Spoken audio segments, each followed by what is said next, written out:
It is approaching sunset in Endenyoeringa village of Mara Division, Narok County.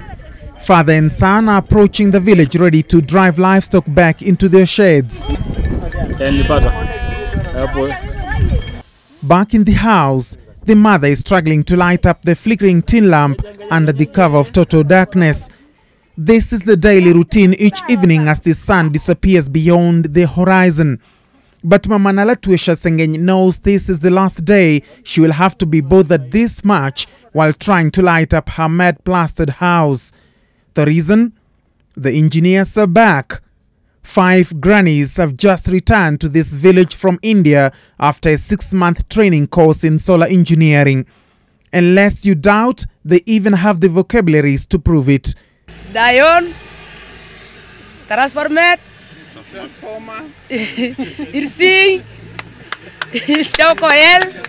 Down at the Koyak location, Narok South, they unpack their equipment ready to install their solar system in Alatuosha's house, the first of 25,000 houses to be lit up here.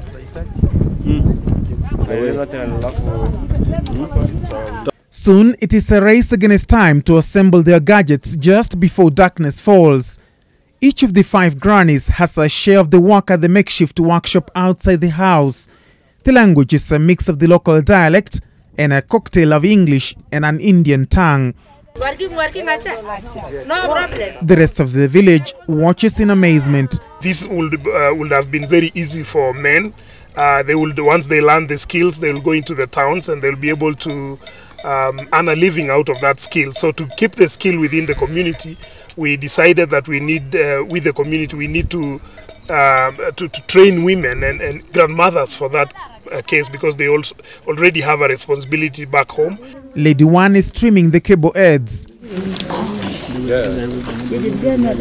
Lady 2 is testing the battery charge. 3 is fixing the solar panel. Lady 4 is busy working on the charge control circuit, as she calls it. And Lady 5 is doing the wiring on the lamp. When all is said and done, it is time to connect the equipment and ensure the circuit is complete. In no time, they can afford a smile because the test has been passed.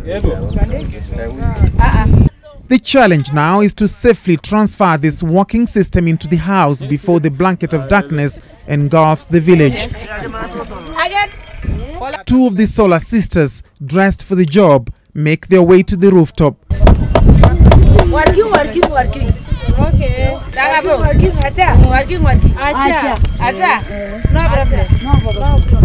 Darkness is quickly covering the skies of Endenyoeringa village, and they have little time to move the lighting system inside the house. And then, it is done.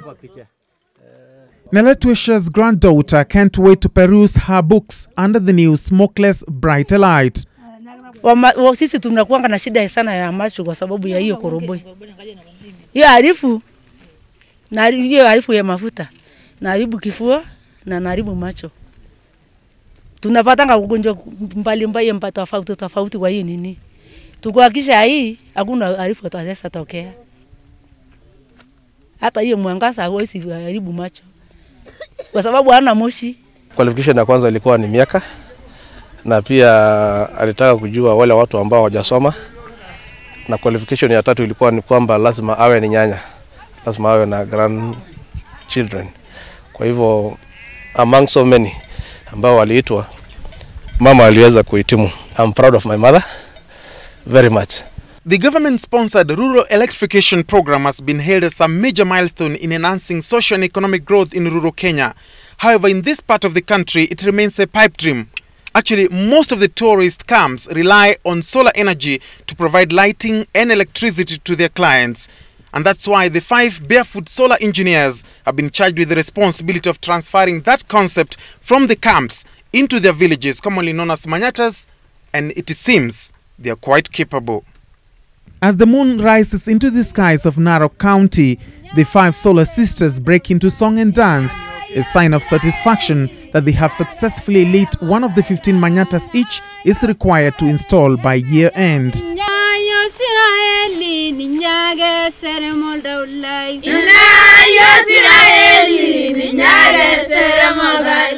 Francis Mutegi, NTV.